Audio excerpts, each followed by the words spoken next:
Welcome back to another technical deep dive here in the debug zone.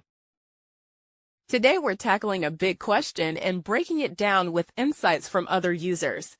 Hopefully this clears up some misconceptions and helps you get the answer you need. So buckle up, stay a little curious, and let's jump right in.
And that's a wrap.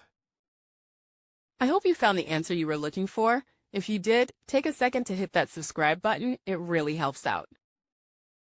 And let me know in the comments which solution worked best for you. See you next time in the debug zone.